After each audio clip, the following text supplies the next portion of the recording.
Hi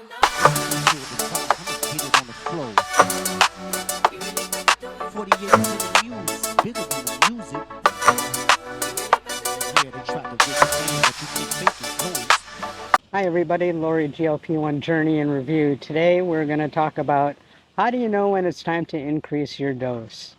Well, first of all, if you're not losing weight and you're hearing the food noise, that would be a good clue. One thing to do is to talk to your healthcare provider. I'm not a healthcare provider. I don't pretend to be. This is just what works for me. One thing that I really don't like are when healthcare providers just up your dose every single month, no matter what, because that's just the schedule they know.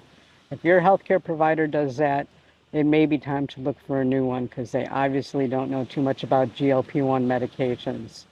I always recommend that people try to stay on the current dose as long as they can because there are only so many doses, and then you're on the highest dose with nowhere else to go until new medications come out, and then we don't even know exactly when that'll be or who will qualify for them.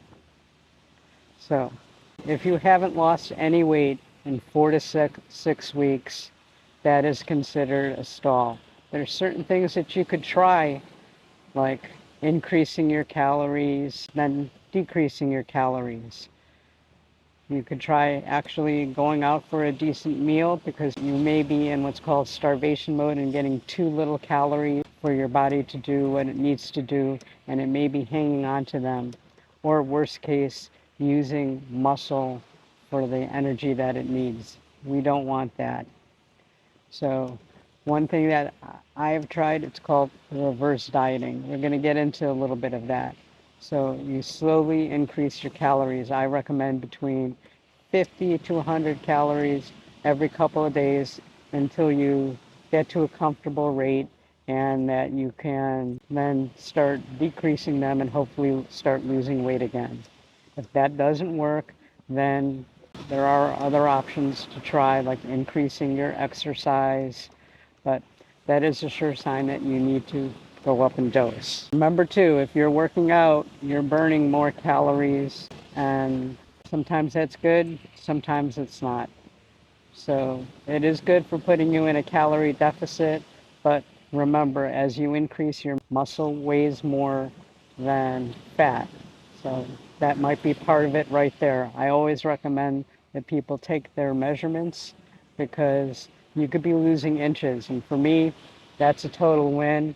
And I would stay on that current medication if that's the case. If you're not losing any inches or any weight, that might be a time to go up in dose. Even if you're just losing ounces, that is still a loss. Again, I always recommend people try to stay on the dose as long as they can. Another thing, like I said, you want to make sure you're getting enough calories, because if you are in starvation mode, your body will hang on to those calories. You would be surprised how long they could do that. So again, you may have to track your food just to make sure that what you're eating actually is the amount of calories you think it is, and the same with your exercise.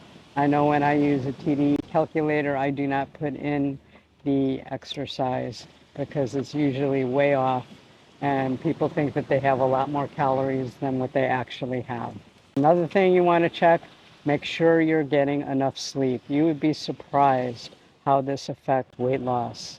Your body needs time to recover. If it doesn't have time to recover, it's not going to let go of that weight. So make sure you get enough sleep and enough rest. Make sure that you take care of your stress, whether that means meditation or just chilling. Make sure that you take the time to do that because you'd be surprised how much that counts. Also, water. You have to lose the fat somehow. Hydration is very important. You lose the fat either through urine, sweat, or other types of bodily functions. So you need to make sure that you're getting enough water to actually flush these fats out of your system. If all else fails, check with your healthcare provider. They may have some tricks. You could also check with a dietitian, make sure that you're getting nutrient-dense foods because that could matter. Some people aren't eating enough of the good fats, And believe it or not, you may have to eat more fat to lose fat. Again, if all else fails, this would be the time that I would consider upping my dose. But without trying all this stuff, I just would not automatically up it, because at least with tirzepatide, once you hit 15, there's nowhere else to go.